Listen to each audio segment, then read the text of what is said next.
Tu ne dis pas que tu es venu faire le travail de l'Éternel. Non, non, non, non. Quand Dieu t'envoie, il faut savoir t'envoyer.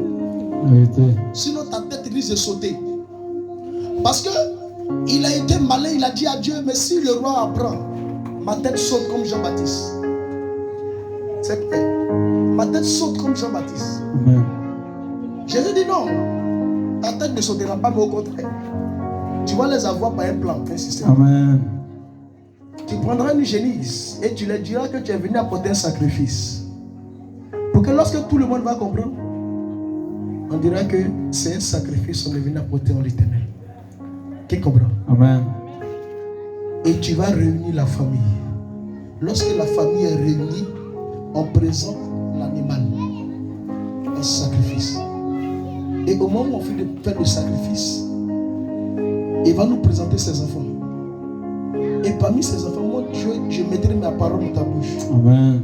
C'est moi qui va t'indiquer quel est le fils que tu dois oindre. Amen. Écoutez-moi très bien. Tu oindras celui que j'ai choisi. C'est pas tout le monde qui a choisi. Vérité. C'est pas tout. Dieu ne tient pas compte à tout ça. Vas-y mon fils. 1 Samuel 16. 1 Samuel 16, 6 à 14. Vas-y, on écoute. Lorsqu'il entrait, il se dit en voyant Eliab. Vous avez vu? Lorsque le prophète entra dans la maison, il se dit en voyant le premier fils d'Isaïe, certainement, loin de l'Éternel, est ici devant lui. Le voici devant lui. Et l'Éternel dit à Samuel, et Yahweh dit au prophète, ne prends point garde regarde à son apparence, habit qu'il a porté, et à la hauteur de sa taille, car je l'ai rejeté. Car lui là, il y a longtemps je l'ai abandonné. Il y a des gens qui pensent que Dieu n'abandonne pas. Il y a des chrétiens de nouvelle génération qui pensent que Dieu n'abandonne pas. Vérité. Quand Dieu t'abandonne, il te tourne le dos. C'est pourquoi la Bible nous dit, n'attristez pas le Saint-Esprit qui est en vous. Amen. Parce que dès lors le Saint-Esprit qui est en toi est éteint, c'est fini. Dieu dit, il ne tient pas compte à son apparence. Amen. Parce que certainement quand le prophète l'a vu, il a vu qu'il est bien grand de taille, il a un bon vêtement, il a une grosse voiture garée dehors. Dieu dit, mon ami, tu es en train de commettre une erreur. Amen. Ne tiens pas compte à tout ça, ce sont des bêtises. Vérité. Mon Dieu, je l'ai abandonné.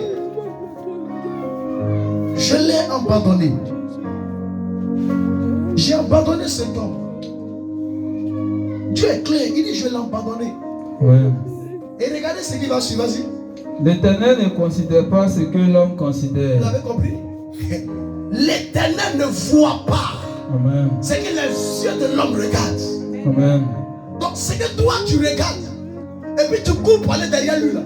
Dieu ne s'en fout de son habillement. Vérité. Dieu s'en fout de sa taille. Amen. Dieu s'en fout des biens qu'il possède. Dieu ne regarde pas ses biens matériels. L'Éternel dit, moi Dieu, je ne regarde pas ce que les hommes tiennent compte. C'est pas parce qu'il prie dans une église fermée. C'est pas parce que dans son ministère il y a les climatisés, il y a tout. C'est pas parce que dans sa maison il y a les écrans partout. C'est pas parce qu'il marche sur des carreaux. C'est pas parce qu'on met un tapis rouge qui marche dessus. C'est pas parce qu'il a un chauffeur qui Dieu regarde. C'est pas parce qu'il a des gardes corps. C'est pas parce qu'il a des servantes. Dieu dit il s'en fout de ça. Dieu dit je ne tiens pas compte à ce qui frappe à l'œil d'un humain. Dieu ne regarde pas ça. Dieu ne regarde pas ce que toi tu considères. Dieu considère pas ce que toi tu considères. Car Dieu dit, il tient compte à ce que l'Éternel Dieu lui-même l'a choisi. Ce que Dieu n'a pas choisi, il s'en fout de ce qui va arriver. Dieu ne tient pas compte à l'apparence humaine. Dieu ne tient pas compte à ta taille. Dieu ne tient pas compte à ton bien matériel. Dieu ne tient pas compte à ton commerce. Dieu ne regarde pas l'argent que tu possèdes. Dieu ne regarde pas la construction que tu as. Dieu ne regarde pas ton intelligence. Dieu ne regarde pas ta manière de t'exprimer. Dieu ne regarde pas ta lecture. Dieu ne regarde pas ton diplôme. Dieu ne regarde pas ton épouse. Dieu ne regarde pas ton époux. Dieu ne regarde pas ton parfum. Dieu ne regarde pas ta forme. Dieu ne regarde pas ta poitrine. Dieu t'en fout de ça. C'est pas parce que tu as un beau visage qu'il va te choisir. C'est pas parce que tu as l'argent qu'il va te choisir. C'est pas parce que tu travailles qu'il va te choisir. C'est pas parce que tu t'exprimes bien qu'il va te choisir. Dieu s'en fout de ce que toi tu tiens compte. Car tout ça sont éphémère aux yeux de Dieu. Quelqu'un qui a une belle femme, une femme qui a une très belle femme, et on lui donne pas lui de 3 jours, ça diminue tout ça. Vérité. Amen.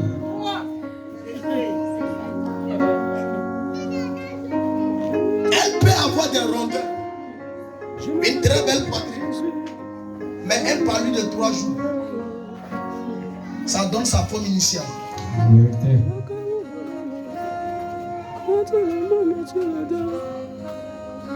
Parce que Dieu ne tient pas compte de tout ce qui est artificiel. Amen. Elle n'en peut avoir une belle voiture. Mais je vous dis, il a qu'à faire une panne sèche. Tu vas comprendre que la voiture n'a pas d'importance. Amen.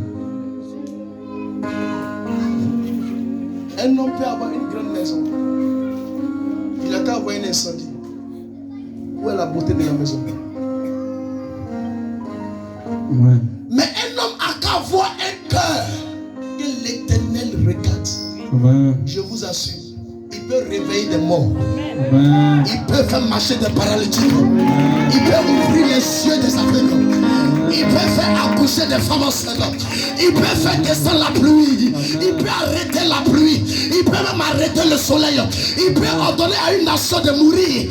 Parce qu'il est le choix de Dieu. Quelqu'un qui est le choix de Dieu, lorsqu'il dit un mot, Dieu valide. Dieu ne tient pas compte. Dieu agit avant de réfléchir.